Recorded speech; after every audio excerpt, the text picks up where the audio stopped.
Hey guys, this is Slether from Germany, and this is going to be the first of a few tutorials that will be released on my channel in the following weeks. These tutorials are based off of the new Mark II, the Rc505 new model that has been released by Boss. It is the upgraded version of the one that we have been using for many years, and I'm basically here to help people discover it and maybe encourage people to get it and upgrade from their Mark I. I've been looping for 2 years now, and it's sort of become a part of me, and I really hope that other people will share this passion that I have for looping. This first tutorial is going to be based off of the differences between the two different models. I'm going to be talking about the effects, talking about the software, the hardware, and many other things. So I hope you guys will enjoy. So guys, here we have the Mark II. Now, I'm sure you guys have already seen it or might even have it already. But basically, I'm just going to be talking, as I said earlier, about the differences. Now, this video is going to be split up into 4 different sections: the hardware, the software, the effects, and the effects button here, this effect bank button. I'll get into that later. Now, let's start with the first section, the hardware. So first, I'm going to be focusing on the actual layout. I'm going to forget this part. I'm going to focus up here for now. Let's look at the obvious thing, 4 new effects. Right, that's pretty game-changing.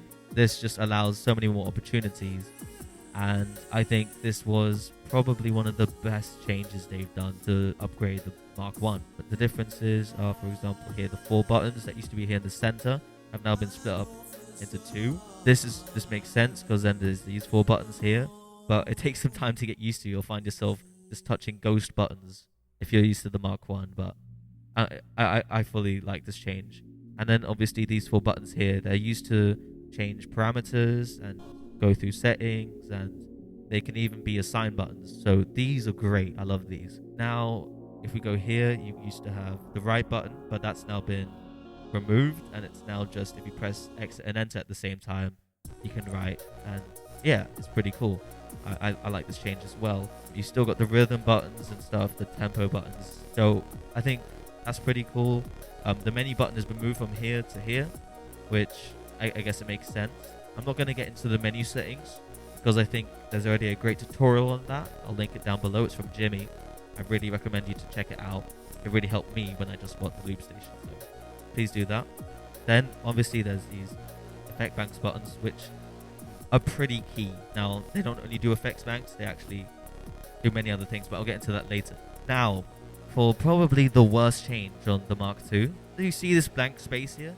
Where there used to be these great things known as input knobs and the peak button, like the peak red light thing, whatever. It's gone. I don't know why, but it's gone. And I mean, you can change the input now in the mixer here, but why did they remove the peak light? It's so important, but well, I don't know. That's a stupid change. Let's go to down here. The faders are longer and they actually work, which, you know, is something to appreciate. And there's these new effects buttons. So I've just got this little random thing. So there's just a high pass filter and a reverb, and then look, you can take it off. That is super useful. It's a great change. It makes it so much faster. And oh, I forgot to mention the output level knob is still here, and it works even better than beforehand. So that's pretty great. So the software, I'm not going to go through all the menu and loop settings because Jimmy's already done a great video on it. So go check that out if you want to learn more about that. But one thing I'm going to look at is, so I want you to press on loop and then go to rec and then make sure bounce sequence is on. Now, I didn't know about this and I spent probably 2 hours trying to figure out why my bounce wasn't working on here, but that is why. So make sure to do that. Let's look at the new track settings. So we still got the old ones as before. We got all of the classic reverse, one shot, and play level, all the useful things. And then if you go twice to the right from there, you have these new things. There's this speed thing. So if you go,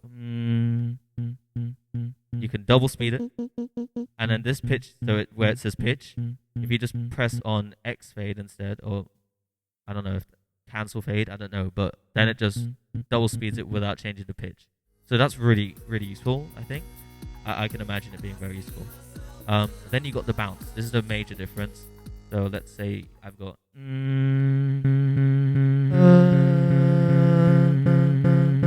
now when the bounce is on this effect, it'll take all of the loops from here. So if I just go like this. Cool, right? So I think that is one of the coolest changes so far. And then obviously, probably one of the major things that I love about this Mark II is the sequencer.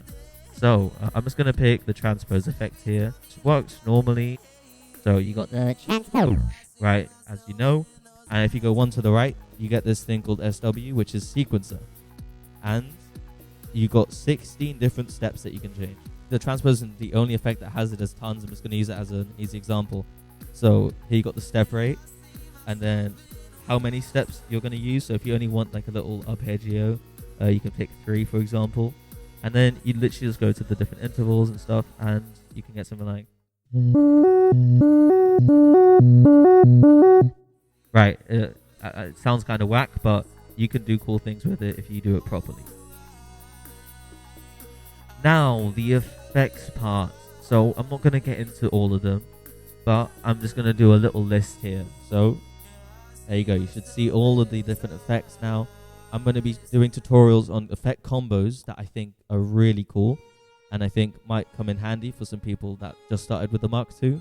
So tutorials will be coming soon, hopefully. So please make sure to check those out. For the final section of this video, I'm going to be talking about this effect edit, effects bank button. I don't know what to call it. This button here is pretty cool. I'm going to be talking about one of the issues I ran into with the Mark I that was pretty annoying. Here's just this little thing. And then let's say you're trying to filter it because of the verse, right? And then, so it sounds like this. I'm editing the chorus right now, as you see. The old way, in order to switch to the filter, but by pressing it off and on. So it can do like a little cut like this. It's not like a major thing, but it is quite annoying. And I found myself disliking it quite a lot. Now there's this cool button here, which kind of solves this issue. So I'm editing the chorus right now. And to switch to the filter, you just hold it for a bit, and then now there we go. Now I'm on the filter.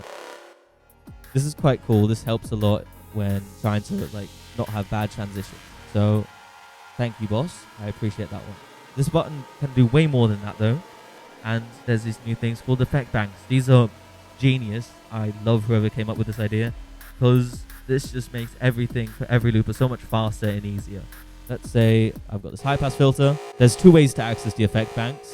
There's either holding it for a while until it goes blue, or you just double click it. And now let's say I've got this high pass, and then wow, now I've got a low pass, and then oh wow, I've got a synth now. It's pretty great. Thank you guys for watching. I really hope that you learned something in this video. I really hope that you're considering to purchase this model, because it is better, and I'm pretty certain that people will do crazy things in the coming year. And I hope you guys enjoyed the video. Bye.